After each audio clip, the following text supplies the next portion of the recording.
করেছিলাম অনেকদিন আগে। মা পুজো টুজো করতো, তখন আমি মাকে জিজ্ঞাসা করলাম, ও মা, তুমি যে ঠাকুরকে এই পুজো টুজো করে জল টল দিচ্ছ, নকুলদানা বাতাসা এগুলো দিচ্ছ, তো এই পাঁচজন যে দাঁড়িয়ে রয়েছে এই পাঁচজন কারা গো? মায়েরা আপনারাও কিন্তু জল দেন, ধূপ প্রদীপ বাতাসা মিষ্টি রসগোল্লা, কেউ ফল, বিভিন্ন রকমের সেবা দেয় ভগবানকে। এই পাঁচজন কে কে দাঁড়িয়ে রয়েছে এটা কিন্তু আমরা জানি না, কাকে আমরা খেতে দিচ্ছি। আমি বলে দিই শুনুন। ওই মাঝখানে দেখুন দাঁড়িয়ে আছে দু হাত তুলে দিয়ে, মাঝখানে, একবারে মাঝখানে। সবাই আমরা মনে করছি এই পাঁচজনেই বোধহয় মহাপ্রভু। না, তাহলে এই পাঁচজন কে কে? এই দেখুন একদম মাঝখানে যিনি দাঁড়িয়ে রয়েছেন দু হাত তুলে দিয়ে, উনি হচ্ছেন আমার গৌরাঙ্গ সুন্দর, অর্থাৎ কলিযুগের পতিত পাবন গৌর হরি। ওনার দুই দিকে দেখুন দুজন দুজন চারজন আছে। একেবারে ডান দিকে একজন বয়স্ক মানুষ রয়েছে, দাঁড়িয়ে আছে। উনি মহাপ্রভু নন, কিন্তু মহাপ্রভু ওনাদের মধ্যে একজন, সেটা হচ্ছে গৌর হরি। সবাইকে মহাপ্রভু বলে ঘুরিয়ে ফেললে হবে না। আর ওই যিনি বয়স্ক রয়েছেন উনি হচ্ছেন প্রভু। প্রভু তারও দক্ষিণে যিনি দাঁড়িয়ে রয়েছেন তিনি হচ্ছেন নিত্যানন্দ ঠাকুর। তিনি তাহলে কে? তিনিও প্রভু। তাহলে আমরা কজন প্রভু পাচ্ছি? দুজন প্রভু আর একজন মহাপ্রভু। আর বাম দিকে দেখুন দুজন দাঁড়িয়ে রয়েছে, একজনের নাম গদাধর আর একজনের নাম হচ্ছে শ্রীবাস। তাহলে গদাধর আর শ্রীবাস এরা কি প্রভু? না, এনারা হলেন পণ্ডিত। তাহলে এই পাঁচজনের নাম হচ্ছে, একত্রিত নাম হলো পঞ্চতত্ত্ব। নিতাই গৌর হরি হরি বল। আজকে যে রূপের বর্ণনা হচ্ছে, ওই মাঝখানে যিনি দাঁড়িয়ে রয়েছেন ওনার রূপের বর্ণনা করছে নদিয়ার নাগরী বিষ্ণুপ্রিয়া। রূপটা দেখেছে কখন? না সন্ধ্যাবেলা জল আনতে গিয়েছিল বাবার পূজাতে সহযোগিতা করবে বলে। ভগবান তো সবাইকে দেখা দেয় না। আমরা যতই চিৎকার চেঁচামেচি করি না কেন, যতই কাঁদাকাটি করি না কেন, ভগবান কি আমাদের দেখা দেয়? ভগবান দেখা না দিলেও কিন্তু ভক্তদের ভগবান কৃপা করেন, অর্থাৎ আশীর্বাদ করেন। তাহলে আমরা কাঁদবো কেন ভগবানের জন্য? ভগবানের মায়ের নাম হচ্ছে সচী মাতা। সচী মাতা কি কোনোদিন ভগবানের রূপ দর্শন করেছেন? করেছেন একদিন। তার কোলে বড় হলো, মায়ের খাবার খেলো, মায়ের সঙ্গে খেলা করেছে। কিন্তু গৌর হরির যে সত্যি সত্যি তিনি যে ভগবান শ্রীকৃষ্ণ, এটা কিন্তু মা কোনোদিন জানতে পারেনি। অহংকার না জন্মালে ভগবানকে দেখা যায় না। মায়ের অহংকার যেদিন থেকে জন্মেছে সেদিন থেকে ভগবান মনে মনে চিন্তা করেছিল, মা আমি তোমার একার ছেলে নই গো, এই পৃথিবীতে জগতে আমি সবার সন্তান। তুমি ভাবছো আমি তোমার একার ছেলে, কিন্তু আমি তোমার একার ছেলে নই। এবার চলুন বিষ্ণুপ্রিয়া এত সুন্দর রূপবান পুরুষ দর্শন করে আপন ঘরে এসে বসে বসে কাঁদছেন। মেয়ে যদি কাঁদে, বাবার দেখবেন একটু কষ্ট হয়। বাবার সবার থেকে বেশি বাবার কষ্ট হয় মেয়ে কাঁদলে। বিষ্ণুপ্রিয়ার ঘরের পাশ দিয়ে যেতে গিয়েই বাবা লক্ষ্য করছে সনাতন পণ্ডিত যে আমার মেয়েটা ঘরের মধ্যে ভিজে কাপড়ে বসে বসে কাঁদছে। এখন সনাতন পণ্ডিত চিন্তা করলো মেয়ের কি হলো, এই তো এখনই জল নিয়ে ঘরে ফিরে এলো, তাহলে মেয়ে কাঁদছে কেন, একবার যাই দেখি, মেয়েকে গিয়ে জিজ্ঞাসা করি। এইবার সনাতন পণ্ডিত মেয়েকে গিয়ে জিজ্ঞাসা করলো, মা, ও মা, কি হয়েছে রে, অমন করে কাঁদছিস কেন, আমাকে বল, কি তোর মনের কথা আমাকে বল। বিষ্ণুপ্রিয়া কোনো কথা বলছে না, কিন্তু কাঁদছে। বাবা জিজ্ঞাসা করলে আরো বেশি করে কাঁদছে। এ কি, আমি জিজ্ঞাসা করছি তুই কেন কাঁদছিস, তোকে কেউ কিছু বলেছে? যদি নবদ্বীপের কেউ তোকে কিছু বলে থাকে তাহলে আমাকে বল। বলছে না। বিষ্ণুপ্রিয়ার মাকে গিয়ে বললে, মা এসে জিজ্ঞাসা করলো, কি রে মা, তোর বাবা বলছে তুই কাঁদছিস, কি হয়েছে বল। মাকেও কিন্তু বলছে না। এই মা বাবা যখন জানতে পারলো না মেয়ের কান্নার কথা, তখন গিয়ে কাঞ্চনাকে ডেকে এনে বিষ্ণুপ্রিয়ার সঙ্গে মিলিয়ে দিল। কাঞ্চনাকে বলে দিল, আমার মেয়ে কিসের জন্য কাঁদছে এটা জিজ্ঞাসা করে তুই দেখ, আমাদের বল। কাঞ্চনা এখন বিষ্ণুপ্রিয়ার গলাটা জড়িয়ে ধরেছে, সখী তো বন্ধু, গলাটা জড়িয়ে ধরে এখন বিষ্ণুপ্রিয়াকে জিজ্ঞাসা করছে, কি রে, কি হলো, অমন করে ফুপিয়ে ফুপিয়ে কাঁদছিস কেন, কি হয়েছে আমাকে বল। যে কথাটা বলতে পারিসনি বাবা মাকে, আমাকে বলতে তো আর দোষ নাই। বিষ্ণুপ্রিয়া এইবার বলছে, দামে নে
বলে, দূরে যে গেল রে, দূরে যে গেল রে, দূরে যে গেল রে, দূরে যে গেল রে, ওই দামিনীর দর্প দূরে যে গেল রে, দামিনীর দর্পণে ঘোড়া রূপে নয়ন দিয়ে,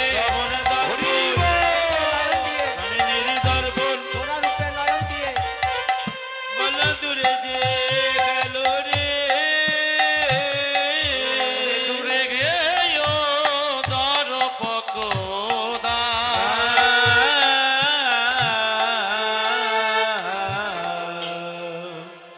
দামিনী দাম দমন রুচি দর্শনে দূরে গেও দর্পক দাম।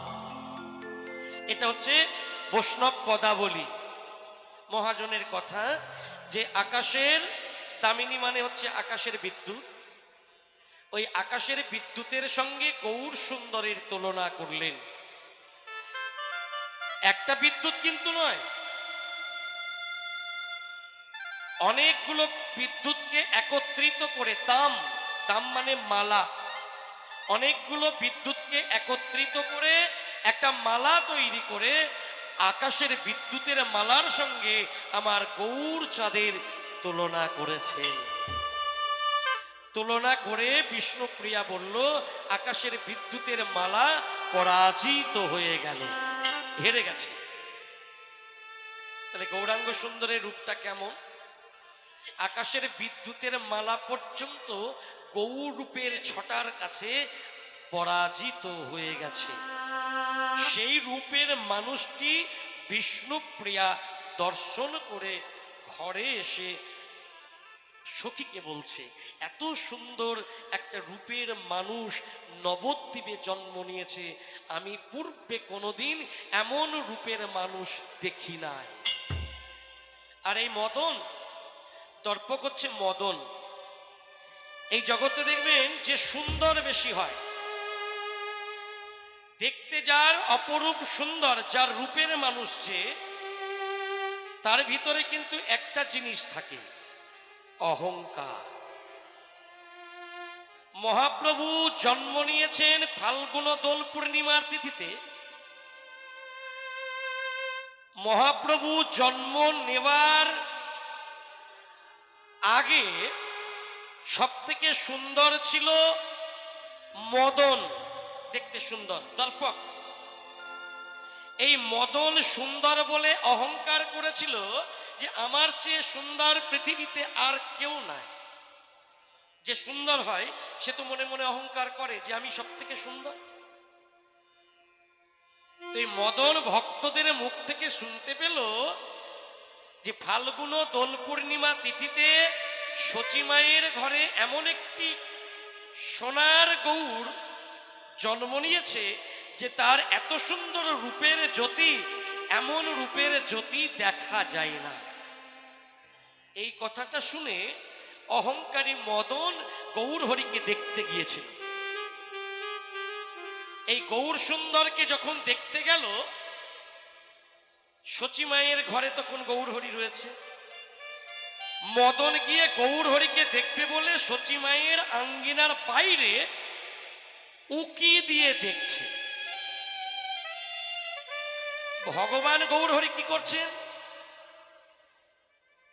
হে ভব ভঞ্জন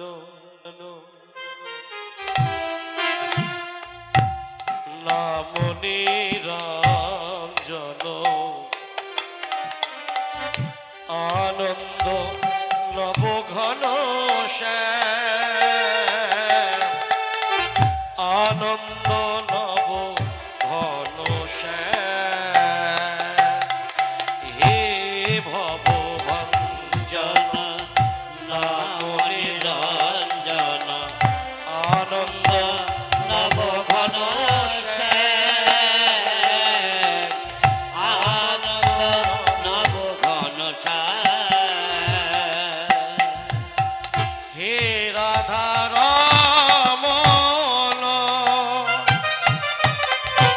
তুমি গোপী মন মোহন,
পড়েছে। গৌর হরির চরণে মদন গিয়ে আছাড় দিয়ে পড়ল। মহাপ্রভু বলছে, এই যে তুমি আমার চরণ তলে আছাড় দিয়ে পড়লে, তুমি কে গো? আরে একবার মুখটা তো দেখাও, আমার চরণ তলে আছাড় দিয়ে পড়লে কেন? তো মদন চরণতল থেকে ধীরে ধীরে উঠে ভগবানকে প্রণাম করে বলছে, হে গৌর হরি, আমার নাম মদন। আমি এই পৃথিবীতে অহংকার করেছিলাম যে আমার চেয়ে সুন্দর পৃথিবীতে আর দ্বিতীয় নাই, কিন্তু তোমার রূপ দেখার পরে আমার সমস্ত অহংকার চূর্ণ হয়ে গেল। মায়েরা, আমি রূপ গানের মধ্যেই থাকবো, আমি বাইরে যাব না। আপনারা গুনে গুনে দেখে নেবেন বিষ্ণুপ্রিয়া কত জনের সঙ্গে তুলনা করলো এই জগতের জিনিসের সঙ্গে ভগবান গৌর হরি, মিল হলো কিনা।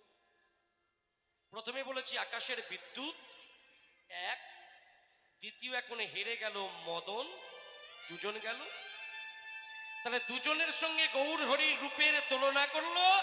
গৌর হরির রূপের চাকচিক্য, তার জ্যোতি, তার যে কান্তি, সেই রূপের ছটার কাছে তারা পরাজিত হলো, আকাশের বিদ্যুৎ এবং মদন। তাহলে সে রূপটা দেখতে কেমন ছিল? কত কত ভাগ্য হলে তবে ভগবানকে দর্শন করা যায়। যদি দর্শন সবাই করতে পারত, তাহলে মা সচী মাতাও করতে পারত। মা ছেলের রূপ দর্শন করেছে, ভগবানের রূপটা কিন্তু দর্শন করতে পারিনি। মাকে দর্শন দিয়েছিল, কিন্তু যেদিন শ্রীবাসের মন্দিরে বিষ্ণু খট্টার সিংহাসনে ভগবান গৌর সুন্দর চতুর্ভুজ মূর্তি ধারণ করেছিলেন, চতুর্ভুজ মূর্তি ধারণ করেছিলেন শ্রীবাসের মন্দিরে, দর্শন করেছিলেন শ্রী অদ্বৈত গোসাই, দর্শন করেছিলেন নিত্যানন্দ ঠাকুর, দর্শন করেছিলেন শ্রীবাস, দর্শন করেছিলেন গদাধর। আর মন্দিরের দরওয়াজার বাইরে দাঁড়িয়েছিল মুকুন্দ কবিরাজ, যিনি রঘুনন্দনের বাবা। আপনারা রঘুনন্দনের কথা শুনেছেন, যে রঘুনন্দন ভগবান গোপীনাথকে নিজের হাতে নাড়ু খাইয়েছিলেন, যে ভগবান গোপীনাথের ছোট্টবেলা থেকে কিন্তু মুকুন্দ কবিরাজ সেবা দিতেন। তিনি সেবা দিতেন কিভাবে? আমরা যেমন ঘরে ঘরে ভগবানকে সেবা দিই, যে ছবিতে সেবা দিচ্ছি, ভগবান খাই না, ভগবান দেখে। আমাদের মনের বিশ্বাসটা তো নাই। মুকুন্দ কবিরাজের সেই বিশ্বাস ছিল না বলেই তো মুকুন্দ কবিরাজ ভগবানের সেবা চালিয়েও ভগবানের কোনোদিন দেখা পায়নি। আর ছোট্ট ছেলে রঘুনন্দন একদিন সেবা দিয়েছিল, ভগবানকে বলেছিল অন্তরের কথা, যে অন্তরের কথার মধ্যে ছিল শুদ্ধ ভক্তি। রঘুনন্দন কেঁদে কেঁদে বলেছিল, ও ভগবান, আমার বাবা দিলে তুমি খাও, আর আমি দিলে তুমি সেবা করছো না। তুমি যদি সেবা না করো, তাহলে আমার বাবা কিন্তু আমাকে মারবে, বকবে। বাবা বলবে আমি নাকি তোমার সেবা দিইনি। আমি মন্ত্রতন্ত্র জানি না, কিন্তু তুমি তবু তো ভক্তের ভগবান গো, আমি মন্ত্র জানি না, আমার বাবা বলেছে যে মন্ত্র না জানলেও ভগবানকে সেবা দেওয়া যায়। বলে ঠিক যদি থাকে মন তোর, কি হবে সাধের পুঁথির মন্তর। ঠিক যদি থাকে মন তোর, তাহলে পুঁথির মন্তর লাগে না। ভগবান সেই ভক্তের কথা শুনে ওই পাথরের ভিতর থেকে বার হয়ে এসে রঘুনন্দনের কাছ থেকে কিন্তু নাড়ুটা সেবা করেছিলেন। ভগবান বুঝিয়ে দিয়েছিলেন ভক্তের যদি ভক্তি না থাকে তবে সেই ভক্ত আমাকে পেতে পারে না। দয়া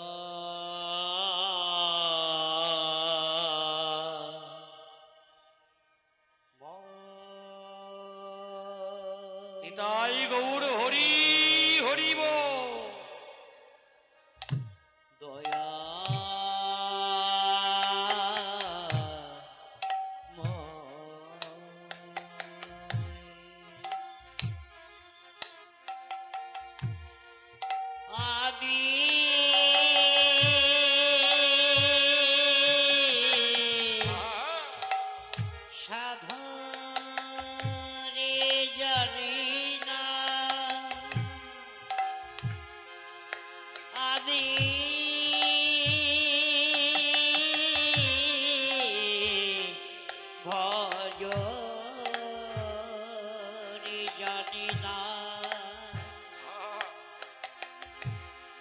কৃপা করে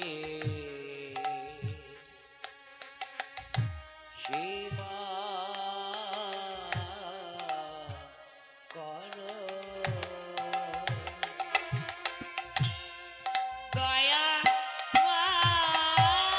হরি বল হরি বল হরি বল।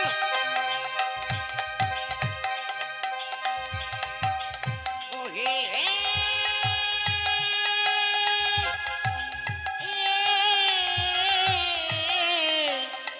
দয়া ভাই তুমি তুমি আমার হাতে সেবা করো।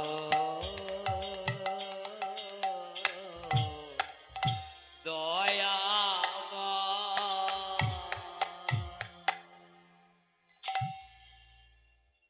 যে মুকুন্দ সরকারও জানতে পেরেছিলেন যে আমার ছেলের কাছ থেকে ভগবান পাথরের ভিতর থেকে বার হয়ে এসে সেবা করল,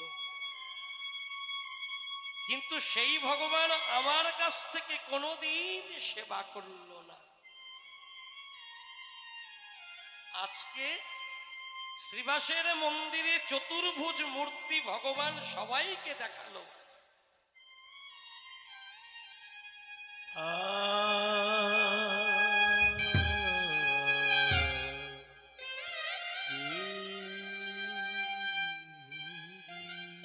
ভগবান চতুর্ভুজ মূর্তি সবাইকে দেখালো। আমি মন্দিরে যেতে গেলাম, নিত্যানন্দ ঠাকুরকে মহাপ্রভু জিজ্ঞাসা করলো দরজার বাইরে কে দাঁড়িয়ে? বলল প্রভু মুকুন্দ কবিরাজ। মন্দিরের ভিতরে নিয়ে আসতে দেব? মহাপ্রভু বলল না।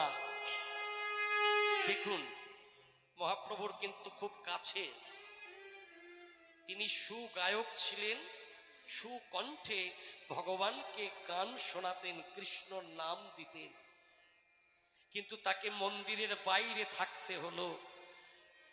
মুকুন্দ কবিরাজ বাইরে থেকে জিজ্ঞাসা করলো ভগবানকে, ও প্রভু আজকে তুমি সকলকে তোমার চতুর্ভুজ মূর্তি দর্শন দিলে, আমি কি এমন অপরাধ করলাম যার জন্য আমাকে মন্দিরের ভিতরে তুমি প্রবেশ করতে দিচ্ছ না? আমি কেন তোমার মূর্তি দর্শন করতে পারবো না? আমি কেন তোমার রূপটাকে দেখতে পাবো না প্রভু? ভগবান বলে দিলেন, মুকুন্দ, তুমি আমার রূপ দেখতে পাবে। কবে?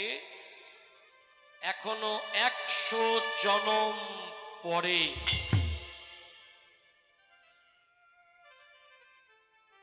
মুকুন্দ কবিরাজ দাঁড়িয়ে দাঁড়িয়ে, কত সুন্দর দেখুন কথাটা। আমরা হলে আশা করতাম কি, এই জগতের কোনো মানুষ যদি মনে ভেবে নেয় বা ভগবানের কাছ থেকে জানতে পারে যে আমি 100 জনম পরে ভগবানকে পাবো, তাহলে ওই ভগবানকে কি আমরা ডাকবো? কিন্তু মুকুন্দ কবিরাজ ওখানে দাঁড়িয়ে দাঁড়িয়ে নয়নের জলে কেঁদে উঠলে, আবার জিজ্ঞাসা করলেন, ভগবান 100 জনম পরে আমি তোমার রূপ দেখতে পাবো তো? বলে, হ্যাঁ, 100 জনম পরে তুমি আমার রূপ দেখতে পাবে। এই দেখতে পাবো, দেখতে পাবো, দেখতে পাবো, ভগবানের রূপ দেখতে পাবো কথাটা ভাবতে ভাবতে ভাবতে ভাবতে কাঁদতে কাঁদতে কাঁদতে কাঁদতে জ্ঞান শূন্য হয়ে গেল।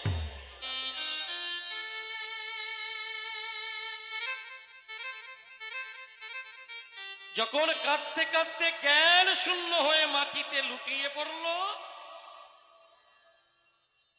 ভগবান কেঁদে কেঁদে নিত্যানন্দকে বলছে, নিত্যানন্দ, মুকুন্দকে এবার মন্দিরের ভিতরে নিয়ে এসো। মন্দিরের দরওয়াজা খুলে মুকুন্দকে নিত্যানন্দ ঠাকুর ডাক দিল, মুকুন্দ, প্রভু তোমাকে ভিতরে আসতে অনুমতি দিয়েছে।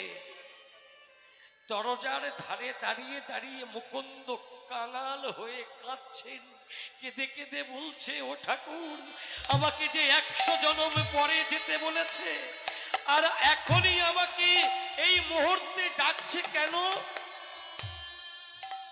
গৌর হরি বলল, মুকুন্দ, 100 জনম তোমার পার হয়ে গেল গো। কি করে? এই যে তুমি কৃষ্ণ বলে কাঁদলে, এই যে আমি পাবো বলে কাঁদলে, এই যে আমার আশাতে কাঁদলে, তোমার সমস্ত অহংকার চলে গেল। অহংকার যতদিন থাকে ততদিন পর্যন্ত আমাকে কেউ দেখতে পাই না।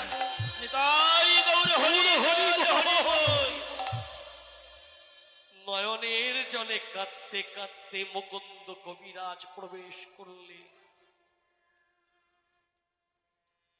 সিংহাসনের উপরে ভগবান বসে আছে চতুর্ভুজ, এক রূপে চক্রধারী নারায়ণ, আর এক রূপে ধনুকধারী শ্রীরামচন্দ্র, আর এক রূপে আমার কৃষ্ণ ভগবান, আর এক রূপে আমার শ্রী চৈতন্য ভগবান। চতুর্ভুজ মূর্তি দর্শন করল মুকুন্দ, চরণ তলে আছাড় দিয়ে পড়ে বললে, প্রভু, আমার মন ছিল কুয়াশাতে ভরা, আমার মনের মধ্যে বিশ্বাস ছিল না যে এই মূর্তির ভেতরেই আমার চতুর্ভুজ লুকিয়ে রয়েছে। আমি আজ দর্শন করে ধন্য হলাম। প্রভু কৃপা করলেন, মুকুন্দ, তুমি যদি অন্তর থেকে আমাকে ভালোবাসা না দাও গো, অন্তরে যদি তোমার কৃষ্ণ প্রেম না থাকে, অন্তরে যদি হৃদয়ে ভক্তি প্রেম না থাকে, তাহলে ভালোবাসার মানুষকে তুমি আটকে রাখতে পারো না মুকুন্দ। মুকুন্দ কাঙাল হয়েছে, দুটি করজোড় করে দাঁড়িয়ে দাঁড়িয়ে কাঁদছেন, প্রভু, আমি এতদিন মন আমার কুয়াশাতে ভর্তি ছিল, এতদিন আমি বুঝতে পারিনি, আজ তোমাকে দর্শন করে আমার সমস্ত সবকিছু চূর্ণ হয়ে গেল। আমি আমি রূপ দর্শন করলাম। ভগবান শ্রীবাসকে বলল, শ্রীবাস, আমার মাকে একবার ডেকে আনতে পারো? দেখুন কথাটা, মা, হ্যাঁ, আমার মাও যে বৈষ্ণব অপরাধী। বৈষ্ণবে দ্বারে কেহ যদি করে ক্ষুদ্র অপরাধ, কোটি কোটি ভজন হইতে পড়ে যায় বাদ। তুমি আমার মাকে ডেকে আনতে পারো? কেন জানো? আমি যখন তোমার মন্দির থেকে হরিনাম সংকীর্তন শেষ করে প্রভাতকালে মায়ের কাছে তৈল চাইতাম, আমাকে ভালোবেসে তোমরা আমার পিছনে পিছনে যেতে, যে গৌর হরি তোমাকে ছাড়া আমরা থাকতে পারি না, তোমার সঙ্গ ছাড়া আমরা থাকতে পারি না, তুমি আমাদের মন্দির ছেড়ে চলে আসলে আমরা তোমার পিছনে পিছনে চলে আসি তোমার রূপ দর্শন করব বলে। আর আমার মা আমাকে পেয়ে তোমাদেরকে দূর দূর করে বাড়ি থেকে তাড়িয়ে দিয়েছে। আমার মাকে বলেছিলাম, ও মা, ওরা যে আমাকে ভালোবাসে গো, যারা তোমার ছেলেকে ভালোবাসে তাদেরকে তুমি অমন করে আঘাত দিও না। কারণ যারা তোমার ছেলেকে ভালোবাসে, তোমার ছেলেও যে তাদেরকে বড় ভালোবাসে। তারা যে তোমার ছেলেকে কীর্তন শোনায়, তারা যে তোমার ছেলেকে কৃষ্ণ নামে দিয়ে দুটি নয়ন জলে কাঁদায়। যাদের বদলে কৃষ্ণ নাম শুনে আমি নয়ন জলে কাঁদতে পারি, তাদেরকে তুমি তাড়িয়ে দিও না। মাকে ডেকে আনলো। নিত্যানন্দ ঠাকুর বললেন প্রভুকে, ও প্রভু, মা এসেছে। সচিমাতা মন্দিরের বাইরে থেকে বলল, গৌর হরি,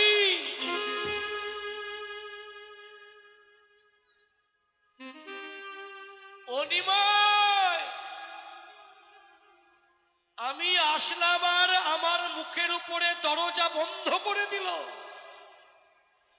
নিতাই, আমার গৌর হরির কি হয়েছে? মন্দিরের ভিতরে আমাকে প্রবেশ করতে দিচ্ছিস না? তবে কি আমার ছেলের শরীর খারাপ? আমার ছেলের কি হয়েছে? কেন আমায় ডেকে আনলি? নিত্যানন্দ ঠাকুর বলল, মা, গৌর হরি তোমাকে মন্দিরের ভিতরে প্রবেশ করতে নিষেধ করেছে। কেন? কেন নিষেধ করলো? আমি তার মা, আমি তার মা হয়ে ছুটতে ছুটতে এলাম খবর নিয়ে, আর আমাকে মন্দিরের ভিতরে প্রবেশ করতে নিষেধ করলো? ও গৌর হরি, আমাকে মন্দিরের ভিতরে প্রবেশ করতে নিষেধ করলি কেন বাবা? আমি তোর মা। ওরে নিমাই রে,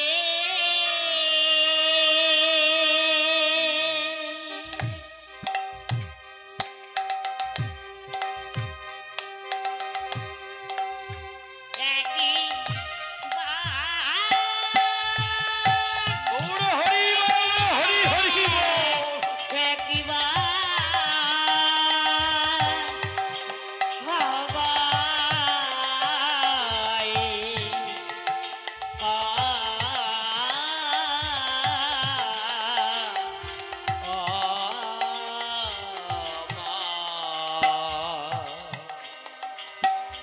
দেখা দি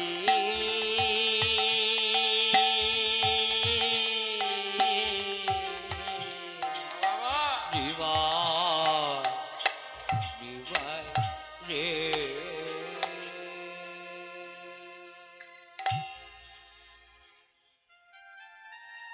মা যখন কাঁদছে,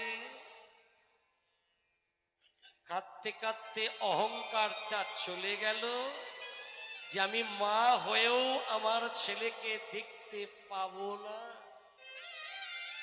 ছেলে আমার নয়, ছেলে ভক্তদের। এই অহংকারটা যেই চলে গেল, নিত্যানন্দ ঠাকুর মা শচীকে আসতে বল। শচী, শচী, দেখুন ভগবানের মায়ের নাম ধরে ভগবান ডাকছে। নিমাই, আমি তোর মা, আমার নাম ধরে ডাকছিস?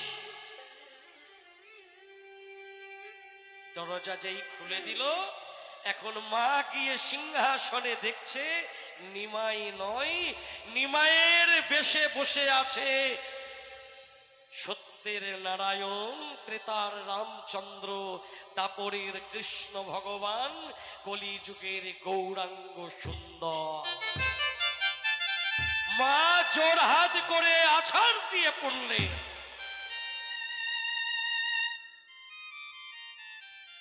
গৌর সুন্দর তার চরণ দুখানি মায়ের মস্তকে দিলে। দেখেছেন মা কাঁদছে, বাবা আমি আমার ঘরে ভগবানকে রেখে আমি ঘরের মধ্যে ভগবান রেখে আমি কোথায় পূজা করে বেড়াচ্ছি? আমার ঘরে সেই সত্য যুগের নারায়ণ, আমার ঘরে ত্রেতা যুগের ধনুকধারী রামচন্দ্র, আমার ঘরে কুরুক্ষেত্রের কৃষ্ণ ভগবান, আমার নিমা চতুর্ভুজ মূর্তি দর্শন করলে। ভগবান বললেন, আমি যাকে দেখা দিই, আমি যাকে কৃপা করি গো মা, একমাত্র সেই তোমার দেখা পায়। তোমার মনে যতক্ষণ অহংকার থাকবে ততক্ষণ পর্যন্ত তুমি আমার কৃপা পেতে পারো না গো। যতক্ষণ পর্যন্ত তুমি ময়লাকে দূর করতে না পারবে ততক্ষণ পর্যন্ত ভগবানের কৃপা পাওয়া যায় না। শিখাইয়ে দিলেন, জগৎবাসীকে শিক্ষা দিলেন মায়ের পর দিয়ে, আমাদেরকে শিক্ষা দিলেন যদি গৌর বলে কাঁদতেই হয় তাহলে দুটি বাহু তুলে দিয়ে আমার বলতে কিছু না। এই পৃথিবীতে আমার বলতে কিছু আছে? আমার বলতে তো কিছু নয়। এইটা আমরা যতদিন না বুঝতে পারি ততদিন পর্যন্ত আমরা কৃষ্ণ বলে কাঁদতে পারি না। আমাদের মনের ভিতরে একটা কথা জমা হয়েই আছে যে পৃথিবীর এই বাড়ি আমার, এই গাড়ি আমার, এই ঘর আমার, সোনা আমার, টাকা আমার, কিন্তু একমাত্র সত্য হচ্ছে মৃত্যু, যেটা আমাদের সকলের জীবনে আসবে। কারোর দুদিন আগে, কারোর দুদিন পরে। এই পৃথিবীতে আমরা কেউ কিন্তু থাকবার জন্য আসেনি, আমরা এসেছি সবাই মরতে মরতে, কেউ বেঁচে থাকার জন্য আসেনি। সেই সুন্দর রূপ গৌর হরির দর্শন করেছে বিষ্ণুপ্রিয়া, দর্শন করে সখী কাঞ্চনাকে বলছে, তাহলে দুজন হেরে গেছে, আর কে বাকি আছে চলুন দেখি। শোন কুসুম তাহে গণ গণি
রাতের সূর্যের সঙ্গে গোড়া রূপের তুলনা করছেন। আর একটা জিনিস আগে তুলনা করেছে কি, সোন ও কুসুম। কুসুম মানে ফুল। গৌরাঙ্গ সুন্দরের সঙ্গে ফুলের তুলনা করলেন, সোন ফুলের সঙ্গে। ফুলের ভিতরে কি থাকে মায়েরা জানবেন, কারণ প্রত্যেকদিন ফুল মায়েদের লাগে, লাগে না? ফুল দিয়ে ভগবানের পূজা সেবা করেন না? সকালবেলা মর্নিং করতে গিয়ে ফুল লোকের কাছ থেকে তুলে আনেন না? আনেন না? লোকের কাছ থেকে চুরি করে ফুল তুলে আনেন না? মালিক কিন্তু ঘুমাচ্ছে, আপনি কিন্তু ফুল তুলছেন। তাহলে ফুলের ভিতরে কি থাকে? ফুলের ভিতরে দেখবেন পোকা থাকে, পোকা। আর সোন ফুলের মধ্যে পোকা আছে আর আছে কাঁটা। তাহলে ফুলের ভিতরে কাঁটা আছে, ফুলের ভিতরে পোকা আছে।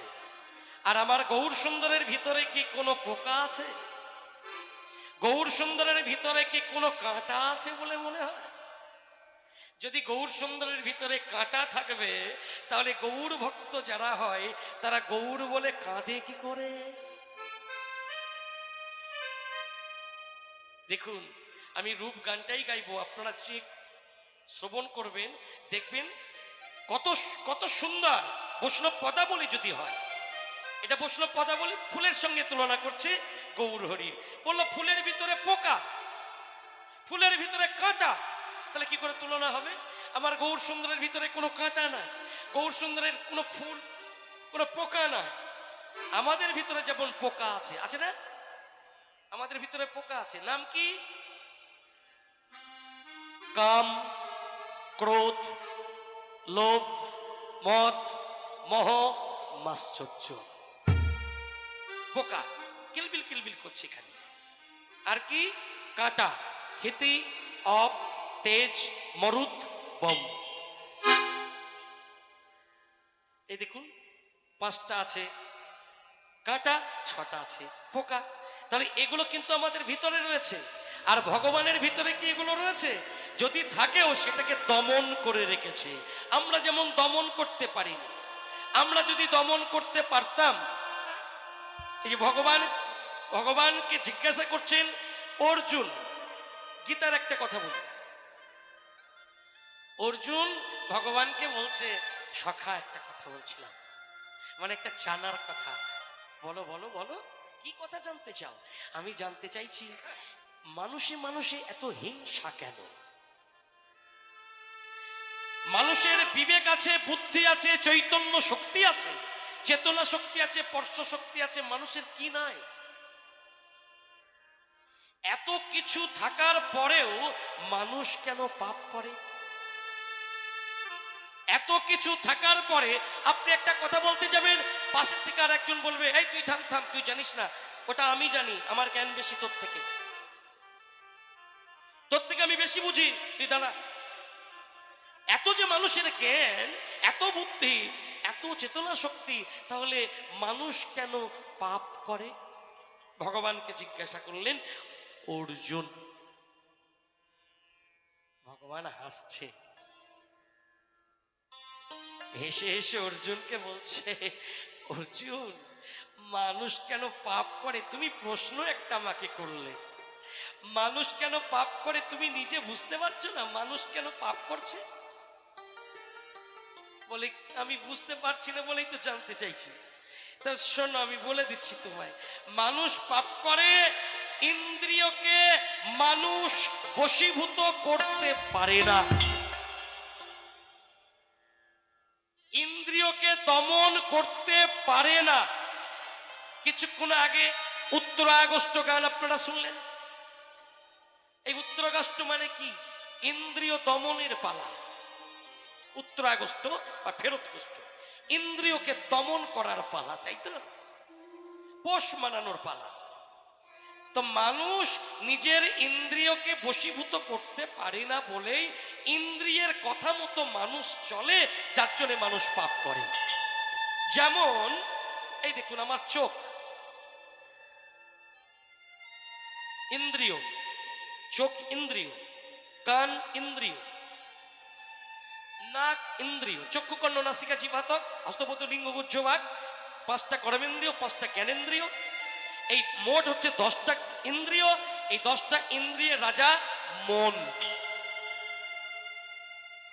আমি যদি চোখকে বলি, মায়েরা বাবারাও শুনুন, চোখটাকে যদি বলি এই চোখ রাধা গোবিন্দের মন্দিরে রাধা গোবিন্দ ছাড়া অন্য কিছু দেখবি না, চোখকে ধরুন বললাম, এই কথাটা বলে দিলাম যে কীর্তনের আসরে যাব আমরা রাধা গোবিন্দর মন্দিরে, রাধা গোবিন্দ ছাড়া কিচ্ছু দেখবো না, চোখটাকে বলছে। চোখ কি বলছে জানেন? আমার মন্দ জিনিস দেখতে ভালো লাগে, আমি রাধা গোবিন্দ দেখবো? কীর্তন আসরে শুধু রাধা গোবিন্দ দেখবো, আর আমি কিছু দেখবো না? আমি রাধা গোবিন্দ দেখতে পারবো না, আমি মন্দ জিনিস দেখবো। কান বলছে আমি মন্দ কথা শুনবো। আমি কীর্তনের আসরে বসে বসে কীর্তন শুনবো না, আমি বসে বসে গল্প করব মাসির বাড়ি। একদিকে কীর্তন হবে আর অন্যদিকে আমি পা ছড়িয়ে দিয়ে আমি দিদির সঙ্গে গল্প করবো, তার জন্য সময় পাই না, কীর্তন আসরে গিয়ে করব। কান বলছে। এই দেখুন, তাহলে এদেরকে বশ করতে আমরা পারছি না। এদেরকে বশ করতে পারছি না বলেই তো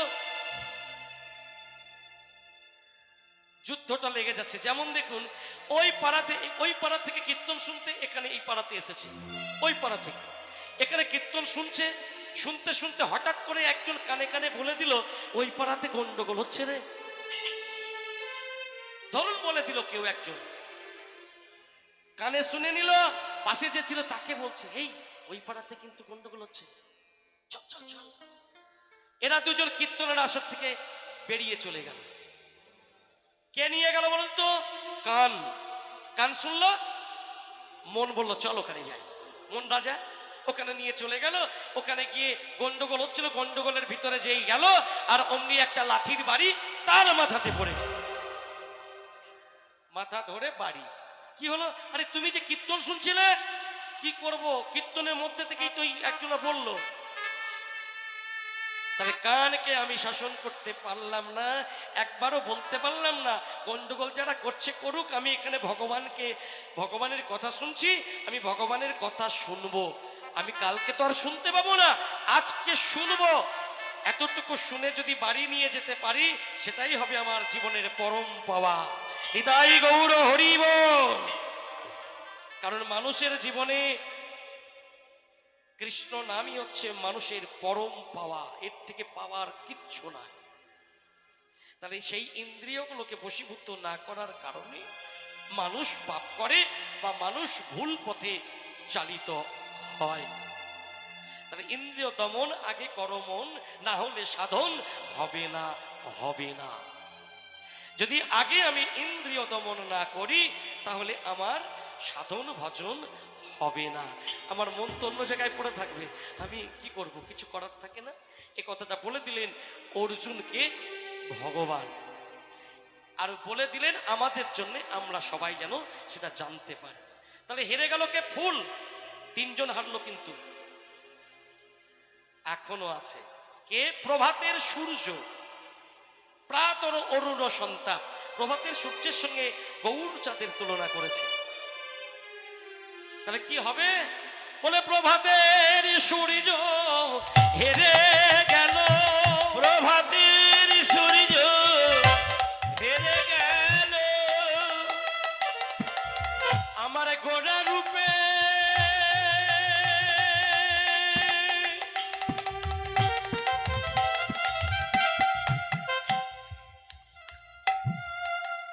নয়ন দিয়ে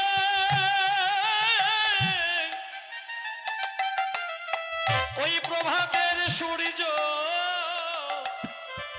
হেরে গেল, আমার গোরা রূপে নয়ন দিয়ে প্রভাতের সূর্য হেরে গেল। এই কাঞ্চনা শুনছিস? কাঞ্চনা বলছে শুনছি, কিন্তু মানতে পারছি না। কেন? আরে সূর্য হেরে গেল কি করে? একটা মানুষের কাছে সূর্য হেরে যায়? শোন না, সত্যি বলছি, সূর্য হেরে গিয়েছে। কেন? সূর্যের যা দেহ, সেই দেহ দিয়ে এই জগতের সমস্ত অন্ধকার দূর করে দেয়। এই জগতের অন্ধকার দূর করে দেয় সূর্য তার রূপের জ্যোতি দিয়ে। তার রূপের এত জ্যোতি, সেই জ্যোতিতে এই জগতের অন্ধকার দূর করে আলো করে রাখে। আর তুই সেই সূর্যকে বলছিস হেরে গেছে? আলো তো দেয়, কিন্তু সঙ্গে সঙ্গে আবার তাপ দেয়। সূর্যের জ্যোতি আছে, তাপ আছে, আমার গৌর সুন্দরের জ্যোতি আছে, কিন্তু কোনো তাপ না। একটা মানুষ যদি ক্লান্ত হয়ে যায়, বট গাছের তলাতে ছায়াতে গিয়ে বসে ক্লান্তি দূর করে। আর এই জগতে কোন সংসারে যদি তাপ লাগে, দুঃখ, দুর্দশা, বেদনা, যন্ত্রণা সংসারের মধ্যে হয় না গো? দুঃখের তাপ, যন্ত্রণার তাপ, বেদনার তাপ, এগুলো যে সংসারের মধ্যে হয়, তখন ওই মানুষটি কি করে? ছুটতে ছুটতে আমার ভগবানের চরণ তলে আশ্রয় করে, যে হে গোবিন্দ, হে গৌর হরি, আমি তোমার চরণ তলকে আশ্রয় করলাম। আমার যত দুঃখ যন্ত্রণা বেদনা, আমি তোমার কাছে এসে শীতল হবার জন্য, ঠান্ডা হবার জন্য আমি তোমার চরণ তল বেছে নিলাম। ভগবান তাকে আশীর্বাদ করে তার সমস্ত মনের দুঃখ যন্ত্রণা বেদনাগুলোকে দূর করে দেয়, শীতল করে দেয়। সেই ভক্ত যখন শীতল হয়ে যায়, সে কাঁদতে কাঁদতে তখন সংসারে সুখের সন্ধান ফিরে পায়। একজন মানুষ কোনোদিনই কাঁদে না, সেই ব্যক্তি দেখবেন গৌর বলে কাঁদছে, কৃষ্ণ বলে কাঁদছে। একজন পাষণ্ড, যে ভগবানকে কোনোদিন ভালোই বাসত না, ধর্ম কিসে, ধর্মকে অগ্রাহ্য করত, তাকে কিন্তু পর্যন্ত আমার গৌর চরণ আশ্রয় করে গৌর ভক্ত হতে হয়েছে। যেমন জগাই মাধায়, যেমন চপাল গোপাল, যেমন মলয় চাঁদ কাজী, তারা কেমন ছিল? জগাই মাধাইয়ের মতন দস্যু এখনো পৃথিবীতে জন্ম নেয়নি। কিন্তু যতই যাই হোক না কেন, কলিযুগে জগাই মাধাই যে অত্যাচারটা করেছিল নবদ্বীপে, যেটা শাস্ত্রগ্রন্থে লেখা আছে, কীর্তনের আসরে পর্যন্ত বলা যায় না। এত অত্যাচার, এত কুকর্ম জগাই আর মাধাই করেছে, এই কীর্তন আসরে দাঁড়িয়ে আমরা বলতে পারি না তাদের কুকর্মের কথাগুলো, ওই জগাই মাধাই। কিন্তু সেই জগাই মাধাইকে পর্যন্ত ভগবানের চরণ তলে এসে সবকিছু ত্যাগ করে দিয়ে, মাথা মণ্ডন করে, তাদের সুন্দর বেশ ত্যাগ করে, অরুণ বসন পরিধান করে, বৈষ্ণবের বেশ নিয়ে ভগবানের চরণে আছাড় দিয়ে পড়েছেন। নিতাই চাঁদকে কেঁদে কেঁদে বলেছিলেন, দয়াল ঠাকুর, পৃথিবীতে অনেক ঠাকুর দেখেছি, কিন্তু তোমার মতন ঠাকুর আমি দেখি নাই। আমি অত্যাচারে অত্যাচারে অতিষ্ঠ করে তুলেছি, কীর্তনের খোল আমি ভেঙে দিয়েছি, কলসির মুকুটি দিয়ে আমি নিতাই ঠাকুরের কপালে মেরে মাথা ফাটিয়ে দিয়েছি। নিতাই চাঁদকে মেরে যখন কপাল দিয়ে রক্ত বার করে দিয়েছিল, নিত্যানন্দ ঠাকুর তখনও গিয়ে মাধাইয়ের হাত দুটো চেপে ধরেছিল। মাধাই, আর একবার মার, আর একবার মার মাধাই, আর একবার মেরে বল হরি বল। এই কথাটা, একজনকে মেরে মাথা ফাটিয়ে দিলাম, আর সে আমার হাত দুটো জড়িয়ে ধরে, আমার পা দুটো জড়িয়ে ধরে কেঁদে কেঁদে বলছে, একবার আরেকবার মা। মেরেছিস আর একবার মার, নিতাই চাঁদের কথা। কিন্তু তুই একবার বদনে হরি বল বল। এই কথাটা শুনে মাথায় কিন্তু বিচার করলেন,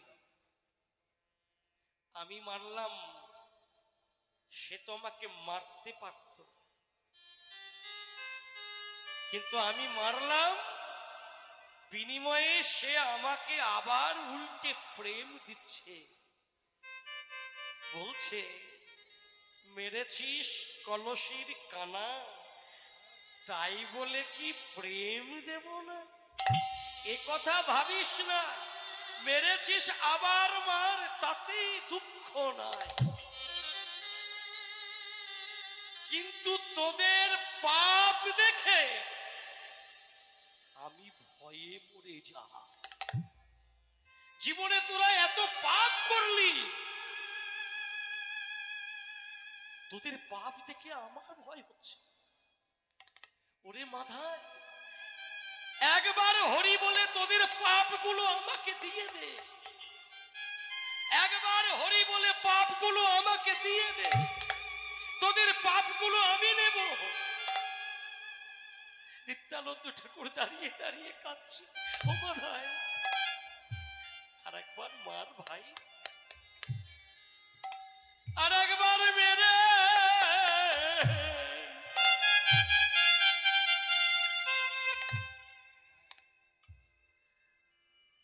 বলে হরি হরি বলি রে, একেবারে হরি হরি বল বলে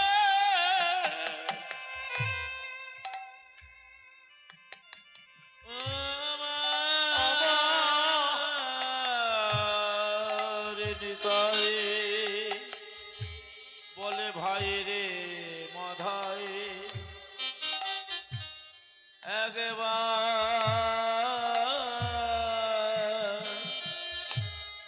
হরি হরি হরি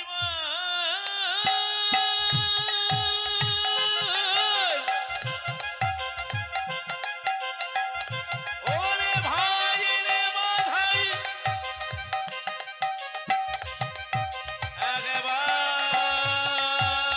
বদনে ভরে বাহু তুলে হরি হরি হরি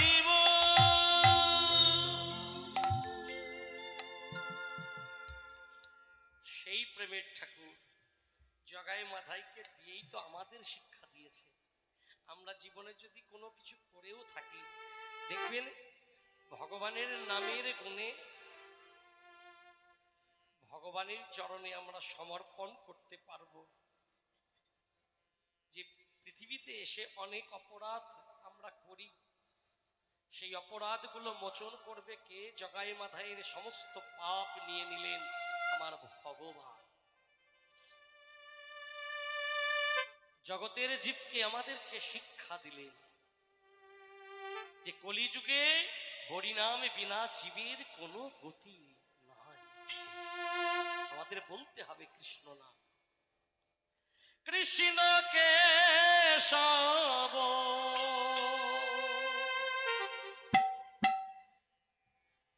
কৃষ্ণ কেশব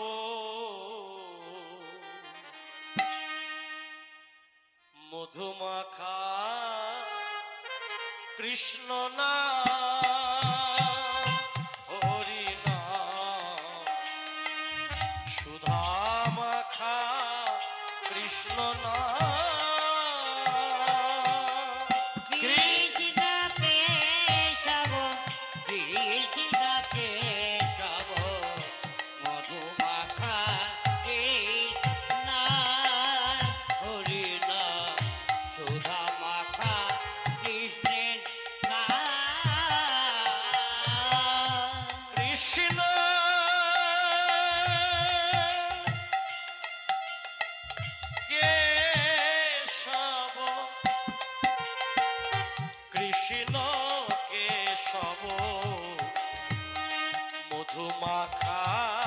কৃষ্ণ নাম হরি নাম সুধা মাখা এ কৃষ্ণ কেশব কৃষ্ণ কেশব মধু মাখায় নাম হরি নাম সুধা মাখা কৃষ্ণ নাম জপরে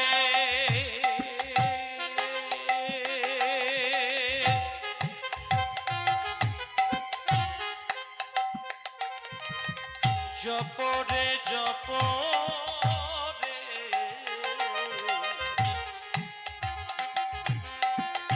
জপরে রসনা জপরে জপরে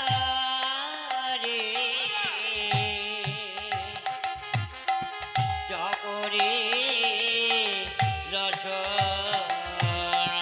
মধুমাখা কৃষ্ণ নাম কৃষ্ণ কেশব কৃষ্ণ কেশব মধুমাখা এই নাম হরি নাম সুধা মাখা কৃষ্ণ নাম কৃষ্ণ গৌর হরি হরি কৃষ্ণ কেশব মধু মাখায় নাম হরি নাম সুধা মাখা কৃষ্ণ নাম এই নাম জপরে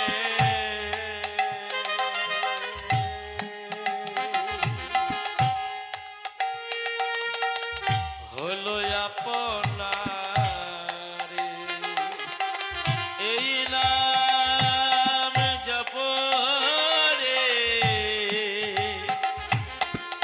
ভোলো আপনারে মুছে যাবে তৃষা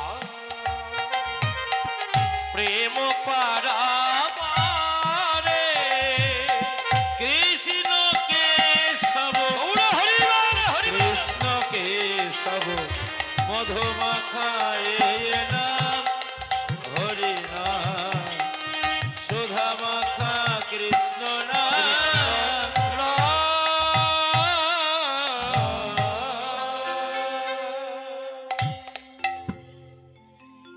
তাহলে এখানে হেরে গেল ফুল আর সূর্য।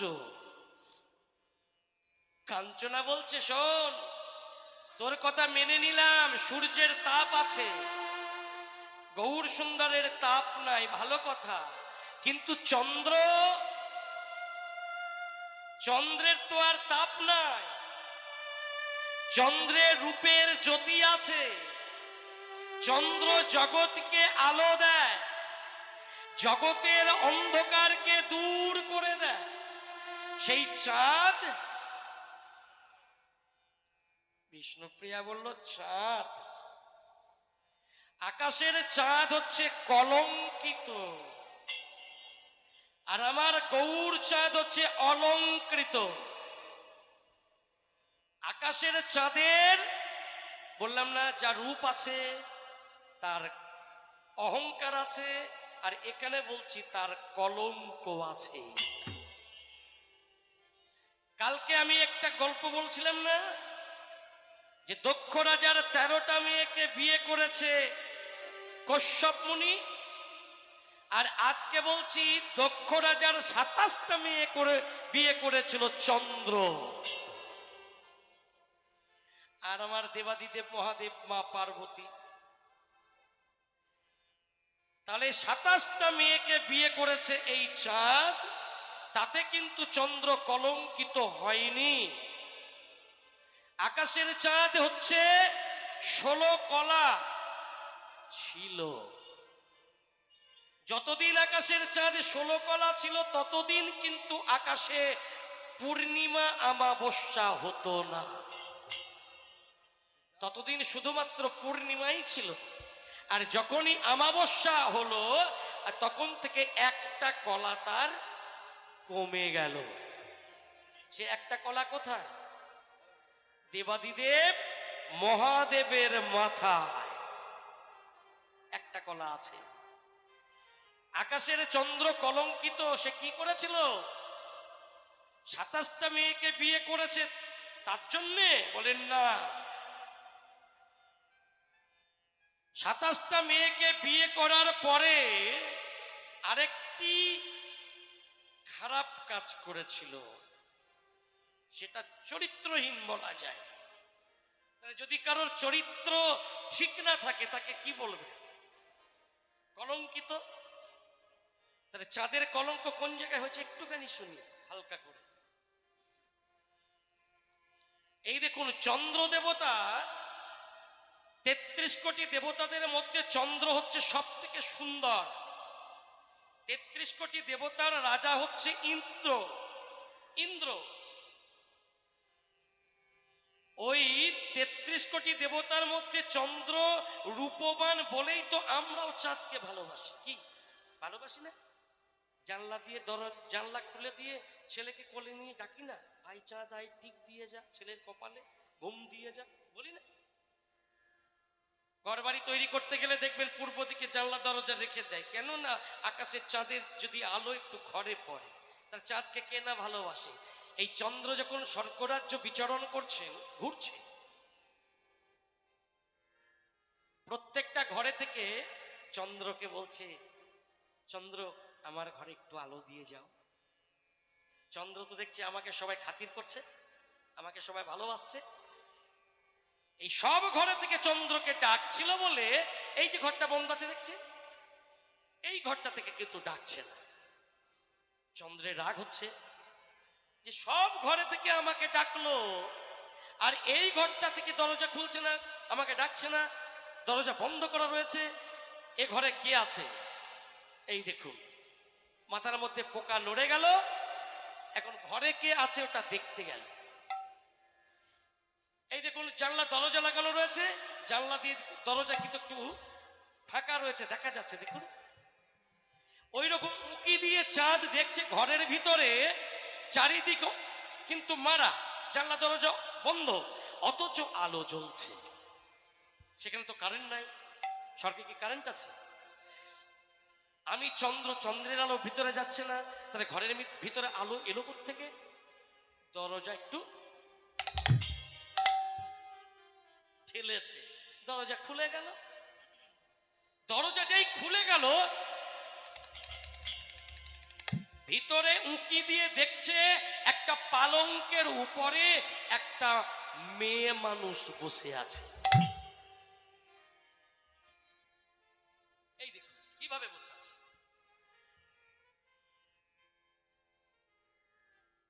আমি যেভাবে দেখাচ্ছি